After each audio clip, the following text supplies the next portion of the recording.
address this. So, talked about fats, okay, and how the body processes those. We talked about carbohydrates, how the body processes those, and what the body uses carbohydrates for. We talked about different kind of carbohydrates, simple carbohydrates, complex carbohydrates. We know that they're fuel for our body. We know that there are certain enzymes within our digestive system that helps start breaking down those things, proteins, fats, and starches. Okay, now we're going to get into the nitty-gritty. I like vitamins. I think they're very interesting. Not that these would be considered vitamins and minerals or micronutrients or macronutrients or proteins, carbohydrates, and fats. So we're getting into kind of a little bit of some meat now with vitamins. The book, real quick, like I said, we're going to go through 8.1 relatively quickly. If you want to get into some more detail, I encourage you just to watch the recording that I have put on the YouTube channel. So, book talks about scurvy. I want you to know that one. Basically, scurvy is a vitamin C deficiency. Okay, we didn't know that in the mid-1700s. This physician decided to do an experiment on 12 sailors, and that's how they figured out that it was a vitamin C deficiency. Pirates in that time, obviously, we could not cross large bodies of water very quickly, and so they're out there for months at a time. The signs and symptoms of scurvy: teeth, gum swelling, skin bruises easily, become spongy, bled after barely being touched, teeth loosened and fell out. But they experimented and figured out that it was related to citrus. So vitamin C, vitamin C deficiency could cause scurvy. By the late or middle, the end of the 20th century, somewhere in there, by the end of the 20th century, they had added other vitamins to the list. That term vitamin comes from this chemist, Casimir Funk. Vitamin, vita, necessary for life. Amine, which is a type of nitrogen containing. I don't necessarily need you to know that, but that's where the word vitamin comes from. I determined that there were several kinds of them. If you look at the foods that we eat, it's a very small portion. Okay, processed foods. Obviously, you can get a better eating leafy greens and fruits and vegetables. Obviously, those minerals and vitamins go up, but a piece of bread, that's not very much. Okay, so what is a vitamin? Well, it's a complex organic compound that regulates certain metabolic processes in the body. I don't need you to know the criteria, but I do want you to know the body cannot synthesize the compound or make enough to maintain a good health. That's one of the characteristics. Occurs commonly in eaten foods. Signs and symptoms eventually occur when it's missing from the diet. That's why it becomes a deficiency. We talked about that in like chapter 1. Those things, a good question is, when does that start happening? It can take weeks, it can take months, it can even take years. Okay, our body does a good job of storing those things. As far as the roles, vitamins play roles. Real quickly, A, D, E, and K are going to be our focus throughout this chapter because they're the fat-soluble vitamins. But if you'll notice, our vitamins have multiple, except for K does other things, but the only one that does blood clotting as far as vitamins and minerals is vitamin K. But you'll see that these vitamins have multiple roles. Vitamin A in bone health, growth and development, immune function. A lot of these have multiple roles. Bone health, amino acid metabolism, immune function. So we clearly need vitamins. There's a vitamin shake place in Russellville. Somebody told me what it was last night. Does anybody know what that is? Russellville Nutrition. Russellville, yeah, Russ Nutrition. You're right, Russ Nutrition.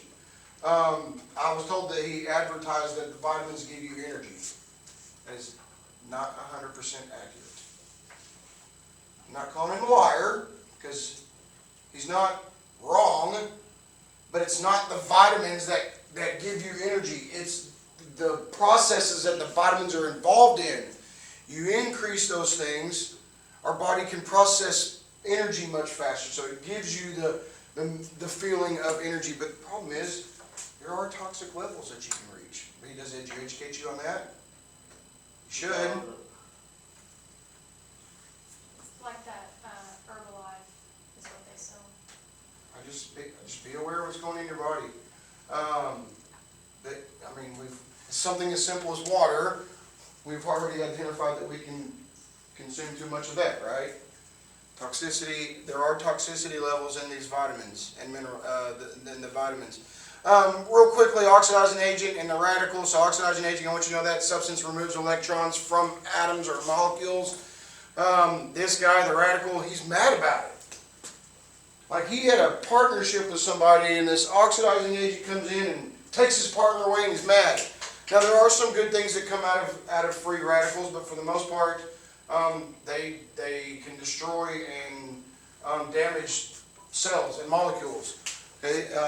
When that electron is lost. So he's running around here going just aggressive. Now the good things are the radicals, they do help cell division.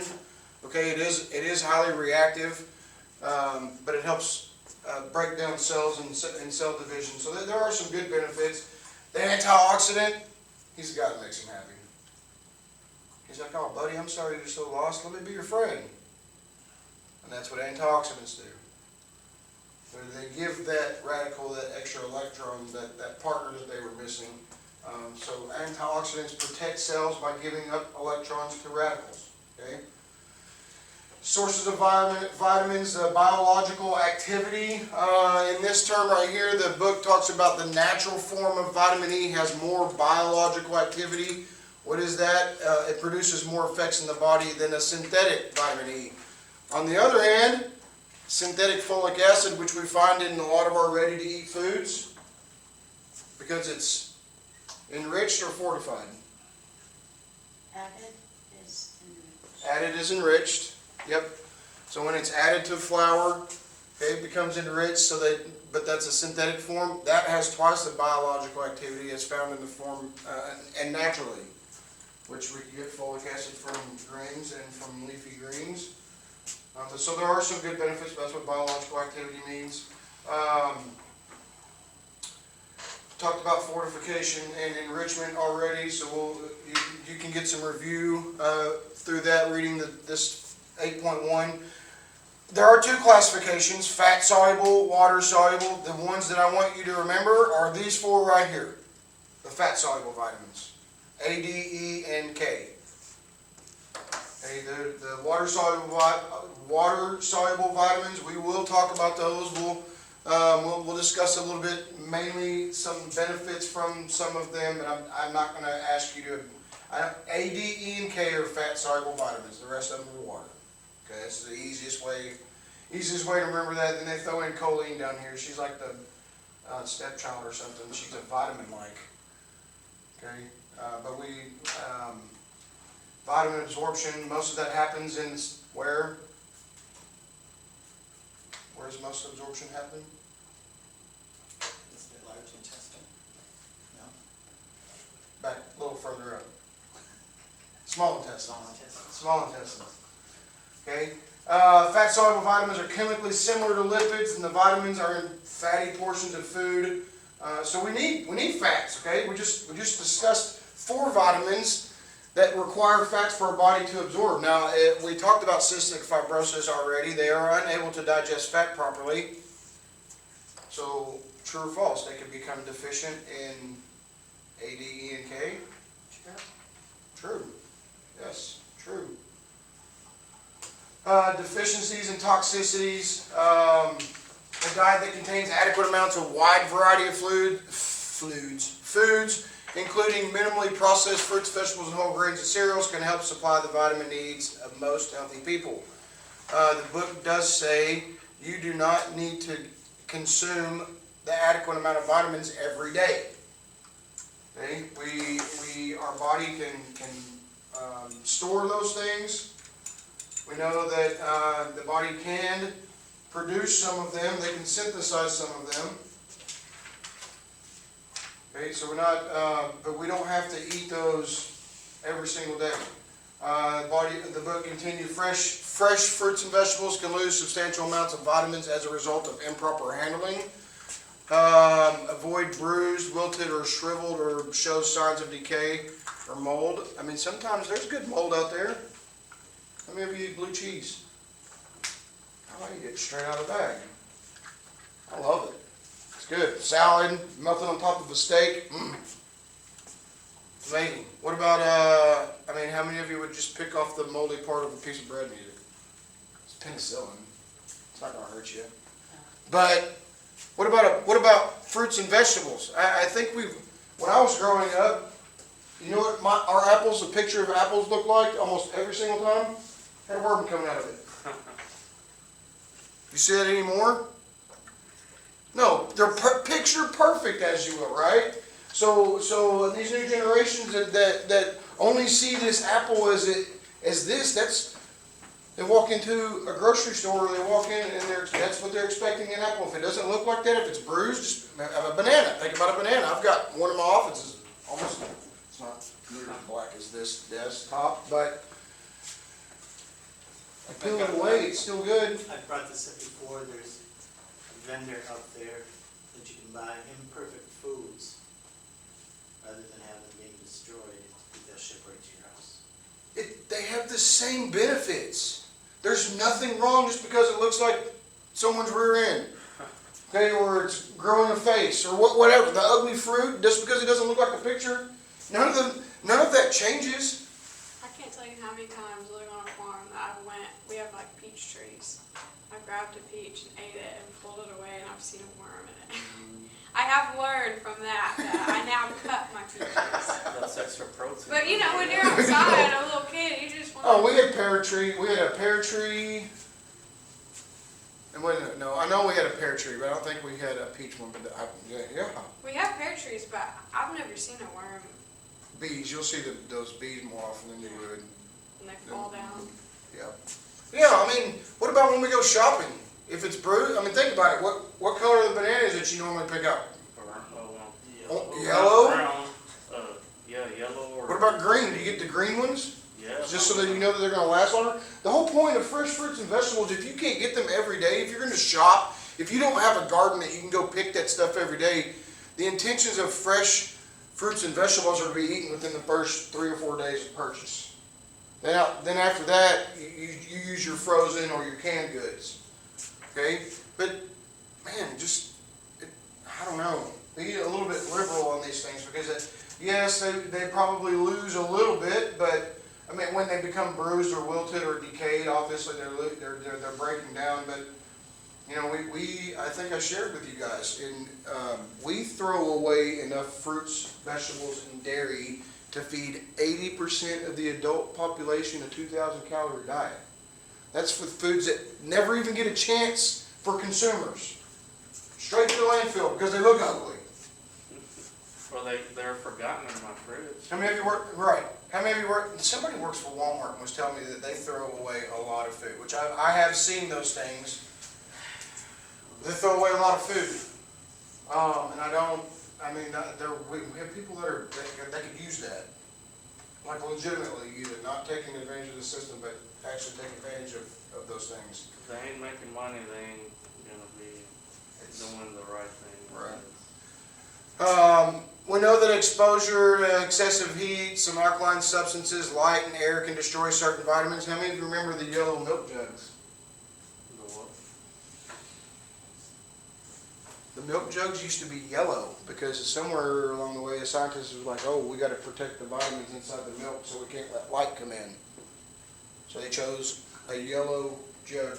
I could never understand that because it's usually in the refrigerator. I know, right? No, right. It's usually in a refrigerator. It doesn't even, I mean, the only light that it gets comes from the refrigerator light. Yeah. It's only when you open it. What's that? The light, like, it's not Yeah. all the time, it's just when you open the Right. I don't know.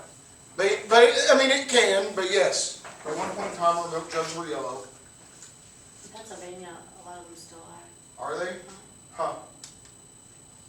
We know that cooking can help with some of that water-soluble vitamins. If you blanch foods instead of like a stir fry or steaming, blanching them, the water will can extract some of the vitamins and minerals. So best cooking methods involve little contact. Microwaving, steaming, stir fry can conserve some of those vitamins and minerals in those fruits and vegetables. That was a quick recovery. If you want to get into details, like I said, I've already posted 8.1, but I do want to keep moving forward. So 8.2, the fat soluble vitamins A, D, E, and K. And this kind of gives you, I'm not going to test you over the RDAs. I mean, I would rather you be mindful of, I need these vitamins, as opposed to knowing how much you're supposed to get, because if you're eating a well-rounded, if you're getting some fruits and vegetables in, it doesn't even have to be every day, you're going to be all right. Most people will be okay. Obviously, there are some factors, health illnesses that can interfere with these things. But vitamin A, major dietary sources. This is where I want you: liver, milk, fortified cereals. That's more where I want you to know where we can get those things. I would tell you the deficiencies. Night blindness, I think that is a question.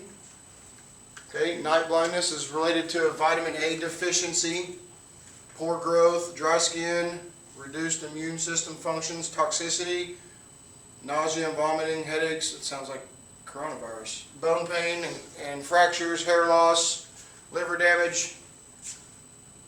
Those are the upper limits. So like I said, you got that vitamin shop, right? And he's over there throwing these vitamins in here. Do you even know how much do we even know how much he's putting in those shakes? I would ask him. So can there be, like, I'm always worried about, like, vitamins. Like, I take different kind of vitamins, and I don't specifically take any of these, but, like, say I always take vitamin D. Like, recommended, it's usually, like, 1 to 3 capsules a day. Is there, like, a way you could, like, take too much of that? Mhm. Like, Oh, how yeah. do you need to, like, calculate out, like, how much you weigh with how much you should take, or? It's a good question. Yes, it's not even, well, I would imagine, Sadie, you bring up a good point, because it says upper limit for vitamin A is 3,000 micrograms per day. If you look and you're taking this capsule, and let's say it's, okay, vitamin D, how about that, okay? Upper limit is 100 micrograms a day. I would definitely look and see how many micrograms you're getting out of each pill if you're taking it 3 times a day. But I also think that it says 100 micrograms per day. Is that based upon an average adult of 5'6", 180 pounds? You're clearly not that person. So I think that, yes, body weight, I think that could have an impact on that. So I would definitely look into that, man.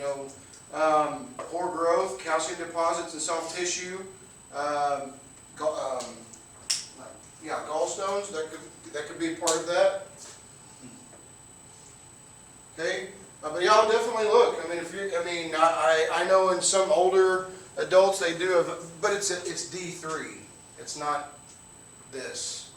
It's not vitamin D like we would get from the sun. It's a synthetic version. But then wouldn't you have to look at how much you're consuming each day too?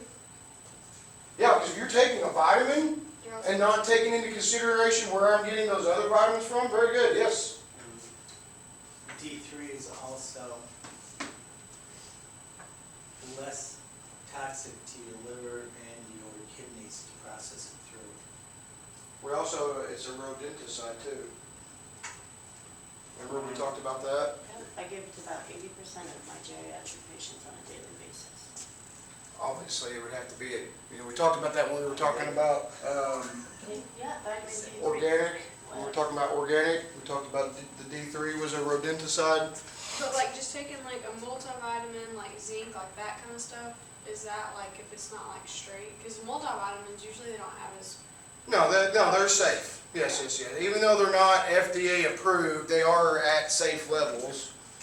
But I took a But you've picture. also got to listen to your body though, because I have a friend who was taking a multivitamin, but it was like in a Vitapack that she took each month, and she started, whenever she would pee, it would be like highlight or yellow or green, and the symptoms of that was taking in too much vitamins for your body to process. So like there's ways that you can tell you're taking in, but at the same time, there's also some ways that if you don't listen to your body. absolutely. Good job, Jaden. Yes, I agree. I mean, Sadie, you guys make a good point here. I mean, if I'm taking a supplement, do I even need to take that? Why am I taking it? Am I just taking it because that's what I did every morning? Mom gave me a Flintstone vitamin or a gummy or whatever. So as an adult, we get older and I continue to do that. But I eat really good. Is it necessary? It might not be necessary. You know, and I think you should listen to your body. I know as a kid, don't play with your poop and in the toilet and whatnot, but those things do a very good job of telling us how our body's processing the things that we're eating. You know, our urine and our feces can do that. But yes, so good conversation, good correspondence here. The signs of night blindness to vitamin A, I don't think, just know that there are some toxicity levels.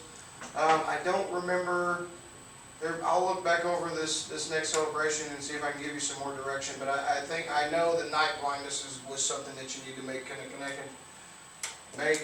connection to vitamin A. I got a question. Yes, sir. The vitamin K,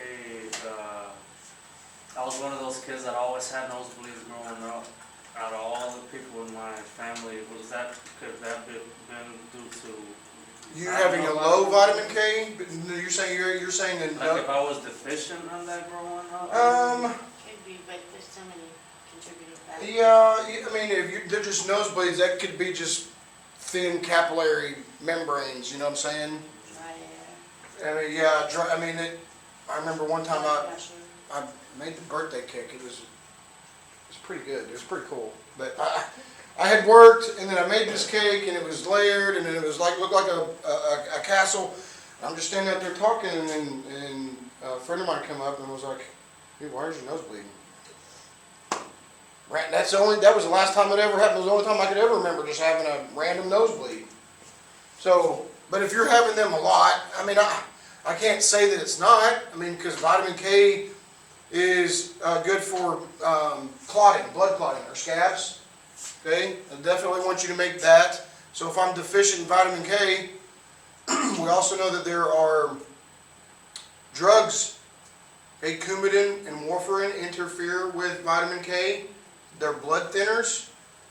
Okay, they monitor how much vitamin K you get when we talk about those foods. D. So vitamin D, fortified milk. Vitamin D naturally does not come in milk. Does everybody understand that? That vitamin D and vitamin A are both fortified. They're added to it. Correct. They're added to it. In children, deficiencies, rickets, osteomalacia in adults, which is soft bones, could depress growth, reduced immune system functions. Toxicity, poor growth, calcium deposits in soft tissue, vitamin E, we get that from vegetable oils, okay, products made from these oils, certain fruits and vegetables, nuts, seeds, fortified cereals, deficiency, loss of muscular coordination, nerve damage. You know, saying those things, it makes you wonder if physicians even think about that. I mean, as a dietitian, we can come in and do physical assessments. We can even look inside your mouth and look at your tongue. Your tongue can tell us good signs about vitamins and how easy is that to fix, right? Sometimes I think we just take for granted some of the things that we're neglecting in our body and could be simply corrected. Yes, Gary? Canola, are there sensitivities to that you're aware of? No? Because I have a problem digesting it. Canola oil. Canola oil, But other vegetable oils yes. you're fine with? Yes. Huh. I've never I'm heard. I'm just curious if you've heard. I've not heard that, which is kind of crazy. Maybe it's just, because then you look at, so what kind of, you use peanut oil or olive oil? Either vegetable oil, olive oil, or peanut. But canola, you just, Canola, I can. huh? I'm just curious. First time I've ever heard that. Now you're gonna send me down a rabbit hole, Gary. We're gonna come back, we're gonna come back Thursday, we're just gonna talk about that. So moving forward, this is a good picture of where you can get these vitamins. I think it's a good way to just looking at this My Plate image and knowing that oils provide E and D, A and K, soybean oil, mostly vitamin K you're going to get from leafy green vegetables. I'll just be honest, you're not going to get enough vitamin K out of soybean oil as much as you would if you ate leafy green vegetables. Okay, this kind of gives you an idea of where you can get those things. Now we're going to get into each fat-soluble vitamin. Vitamin A, I want you to know retinol, which is preformed vitamin A. Those come from carotenoids, and we know that they're in yellow, orange, and red.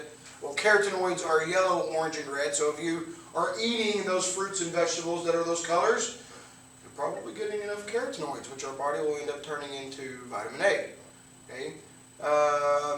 We know that that's good for vision, so that's where if a deficiencies cause night blindness. That's why, how many of you ever heard growing up, eat your carrots so that you can have good eyesight? That's why. So I use retinol for my face, like a topical retinol, and it's supposed to like return your skin cells, so it like can dry your face out, but it's constantly turning them over.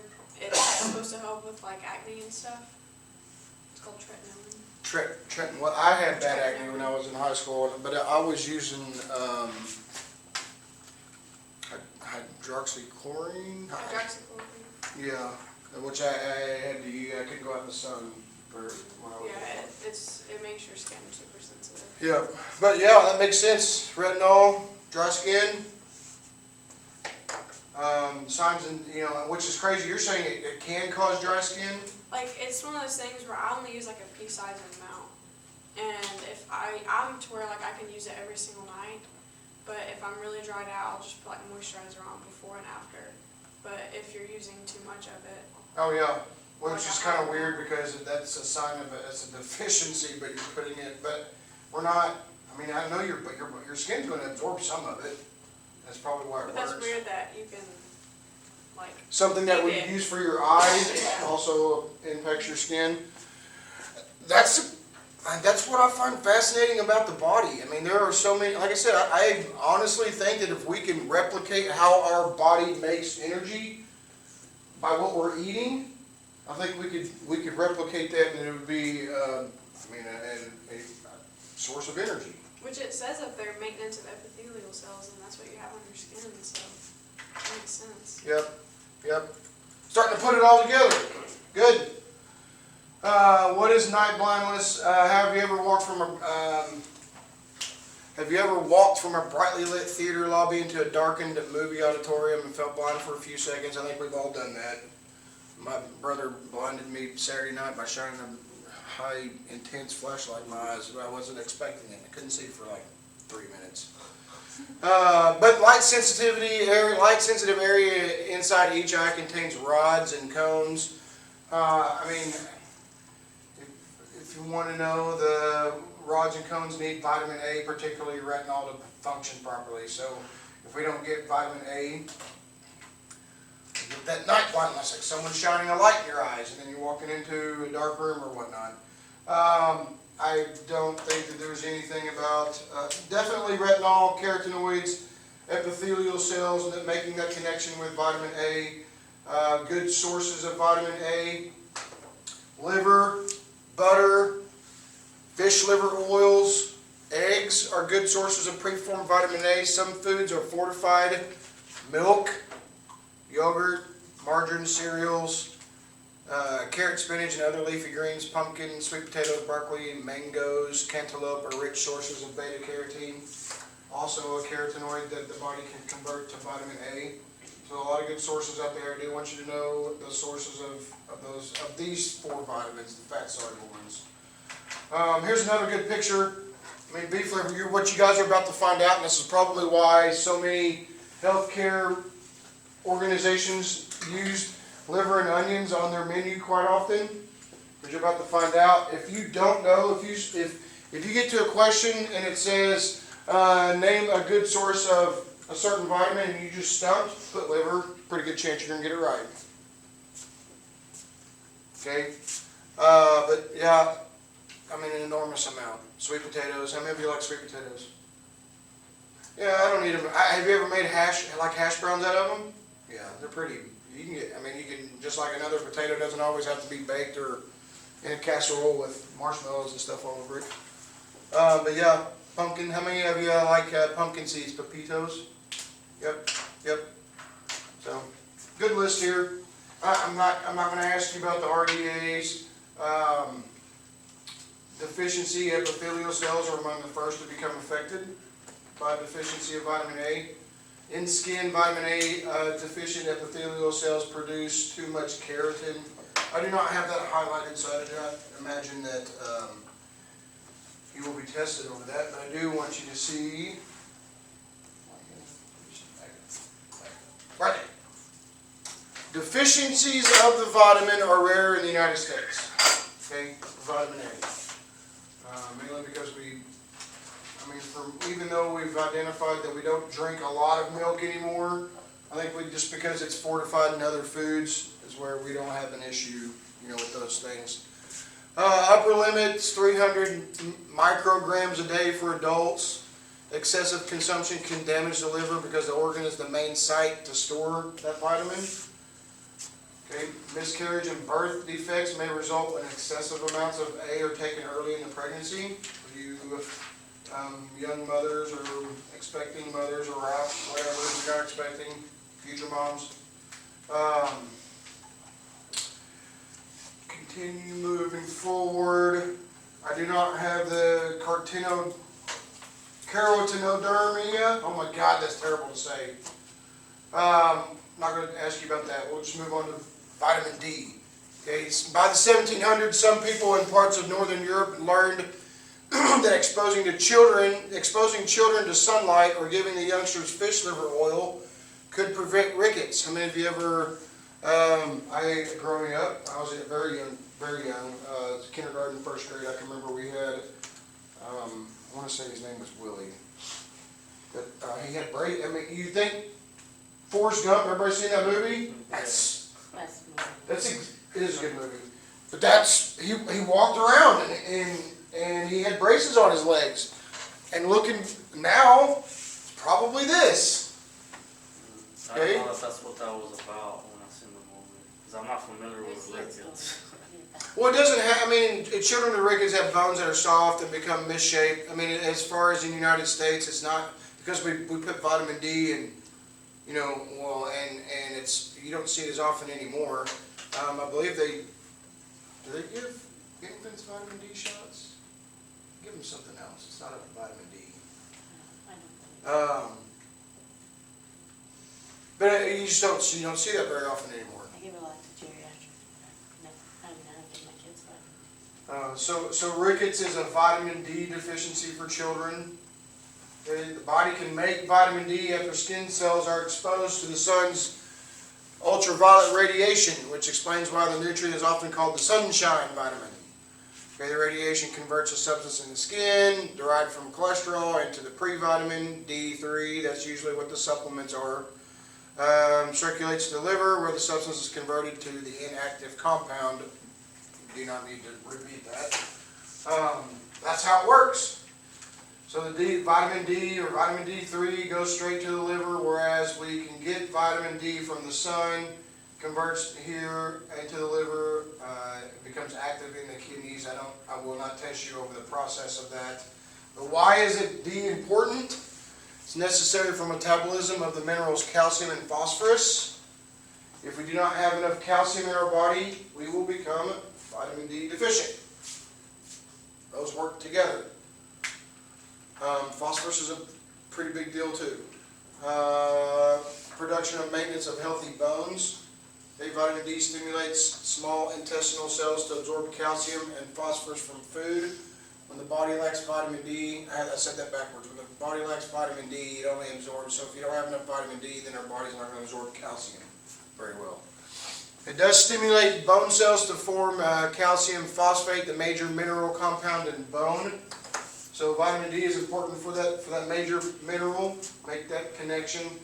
When the level of calcium drops below normal, a variety of complex physiological responses that involve vitamin D help raise the level to normal. So vitamin D and calcium are definitely in an interactive relationship. Okay? Sources of vitamin D, oh, look at that. Liver. It is cod liver, it's not beef liver. But if you just put liver, I'm probably going to accept it. Okay? How many of you eat liver? I do. Not very often. How many of you ever tried it? I did once, He didn't raise his hand. He didn't raise his hand when he said he liked it, but he has tried it, so I'll give you props on that one. What'd you say? when I was pregnant, Mary and the doctor told me to go home and eat liver. Yeah, yeah. It's very metallic. I'll say that. It's a very good source of iron, but it just has one of those flavors, tastes. It's an acquired. It is an acquired. It's like cilantro. I think people either like it or you don't. So I think it's on that list. There's a few other ones. But those, mainly vitamin D, good sources coming from fish, obviously milk, fortified, not very much, but you get that.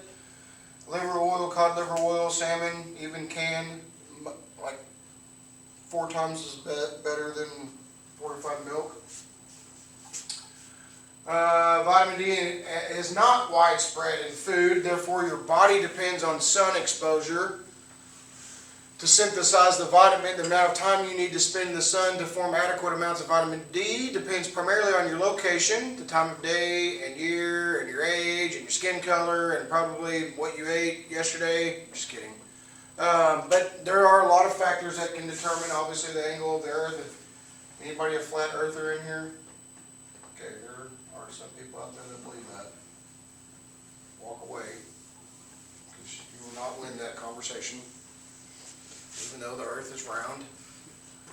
But yeah, wherever you're at, depends on that vitamin, which is kind of neat, you know, looking at those things.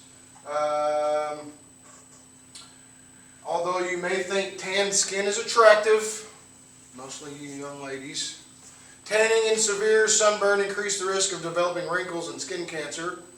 UV radiation is a major risk factor for skin cancer, including melanoma, the most deadly form of skin cancer. Using sunscreen, however, limits, so that becomes a problem. Hey, I'm going to tan, right? And then we get out in the sun and we use sunscreen, and then we block the ability of our body to absorb sunlight when we do those things. So that can interrupt the vitamin D's synthesis. It did say it's about 15 minutes is the average. I thought it told us that. I could be missing it. Oh, there it is. To allow your body to make some active D, you can expose your skin to the sun for about 15 minutes before applying any commercial sunscreen. Everybody wins. So does that mean that you can get in the tanning bed for 15 minutes and then apply sun? It's not really vitamin D, it's artificial. Yeah, but how long are you in the tan bed? Max 20 minutes? 12 minutes is the max. That's the max you can do. Well, at my level. It's probably smart. Same concept. I mean, obviously, if you're in there for 12 minutes, I wouldn't work. I mean, it's kind of defeats the purpose if you put sunscreen on and get in a tanning bed, right? Right. So it's a synthetic vitamin. I don't even know. It's UV rays. It'd be interesting. You're gonna have me 2 rabbit holes. I'd imagine you'd get something. I mean, it's UV light, so I'd imagine you're probably gonna get some vitamin D out of it some way or another. Have you heard about people with sun allergies? Because I actually have that, so I'm trying not to even be. You have a sun allergy? Yeah, it's weird. So, what are signs and symptoms? The skin swells up. It's not in the. It's called polymorphic light eruption. Okay. So instead of just getting sunburned, because you're out there too long, your whole skin swells up, and it's a big mess. Huh. So you can't go to the lake or nothing? You just I try. I'm tough not, like that, James. No, I'll be wearing like long sleeves and the hats, and because I also on top of that, a lot of the sunscreens have a lot of chemicals in it, so that it even makes it worse. I have to use like titanium dioxide, or just something that's very solid in order for me to enjoy. You the need like an outdoor. Iron Man suit. Apparently, I wouldn't mind it. I kind of know, I don't. My youngest, he's a ginger, and fair skinned, so if we go float, I mean, he enjoys those being outside. He got burnt playing in the snow last year. I mean, It's possible. it is, but you just don't think about that. You're out in the sun, it's cold, you don't think about putting sunscreen on Yeah. and when it's cold outside and playing in the snow. But yeah, he wears long sleeves, and he'll take it off when we stop and swim, but if we're just sitting in the canoe, then he's got long, it doesn't bother him, I mean, we jump in the water, it's usually Yeah, I had 50, it one 60 time. degrees. My whole face swelled up. Like it was pretty bad.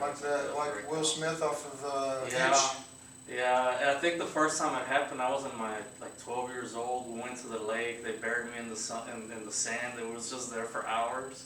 And like the next day, it's like It's I like guess- hell on earth, James. I don't know how we Resurrected, did that. buddy. We're That's just crazy. kids, I guess. We weren't really worried about anything. We know what happens if he comes in all puffy. You've been out in the sun, haven't you? Talking about your sun and snow or whatever, that is UV rays bouncing off. Oh, yeah, of the absolutely. ice coming back. How many of you ever Just had- like being on a lake. Yes. Real quick, end of vitamin D, osteomalacia is what I want you to know. Adult form of rickets is osteomalacia. The bones of people with osteomalacia have normal amounts of collagen, the protein that provides structure for the skeleton, but they contain less than normal amounts of calcium. Osteomalacia is a risk for adults who have kidney, liver, or intestinal diseases because these conditions may reduce both vitamin D production and calcium absorption. So that will wrap up. Older adults are at risk for bone fractures. Osteoporosis is usually associated with inadequate calcium intakes and long-term vitamin D deficiencies. Toxicity, real quick, it's a really quick paragraph.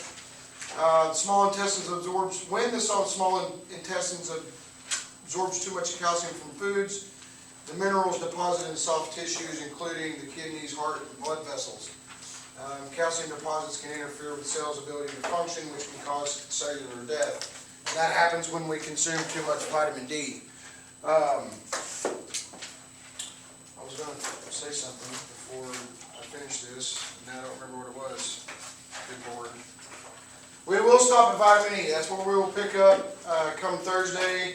Watch 8.1 just to make sure you can kind of collaborate your notes and put those things together. Outside of that, I will do my best to get these graded and posted today or tomorrow. Okay? Have a good day. What was I going to say? We're talking about that. Canola oil. We said canola oil, then we were talking about the sunburn.